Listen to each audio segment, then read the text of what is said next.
उद्धव ठाकरे यांनी कचऱ्यातून शिंदेना सर्वात जास्त ऊर्जा दिली असं म्हणत संजय राऊतांनी शिंदेंवर निशाणा साधलाय। शिंदे घात करतील असं ठाण्यातले लोक सांगत होते। साहेब हे करू नका असं मस्के लावायला ठाकरेंकडे आले होते असं म्हणत राऊतांनी शिंदेंवर टीका केली। बाळासाहेबांची शिवसेना डस्टबिनमध्ये टाकण्याचं काम केलं होतं। शिवसेनेला डस्टबिनमधून बाहेर काढण्याचा आम्ही प्रयत्न केला असं म्हणत शिंदेंनी ठाकरेंवर काल टीका केली होती। त्यानंतर राऊतांनी असा पलटवार केलाय। काही मिस्टर बीन ने डस्टबिनचा उल्लेख केला। सर्वसामान्य शिवसैनिकांचा मिस्टर बीन आहे ना, मिस्टर बीन सर्वसामान्य शिवसैनिकांना कचरा समजण्याची वृत्ती, त्यामुळे हे हाल झालेत। सगळेजण गेले। कचऱ्यातून जी एनर्जी सभापती महोदय निर्माण झाली ना, त्याचा हाय व्होल्टेज शॉक बसलाय आणि त्यातून काही लोक अजून सावरलेले नाहीत।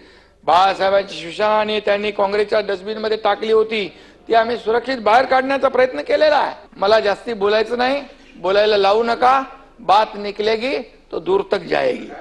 आज एकनाथ शिंदे यांची जी काय स्वतःचं वजन जे दाखवत आहेत आर्थिक सत्तेचं, त्याचं मूळ उद्धव ठाकरे यांनी दिलेल्या ऊर्जेमध्ये आहे ना। उद्धव ठाकरे तुम्हाला ऊर्जा दिली नसती, त्याचे म्हणतात ना ऊर्जा कचऱ्यातून ऊर्जा, त्या कचऱ्यातली ऊर्जा सगळ्यात जास्त उद्धव ठाकरे साहेबांनी तुम्हालाच दिलेली आहे।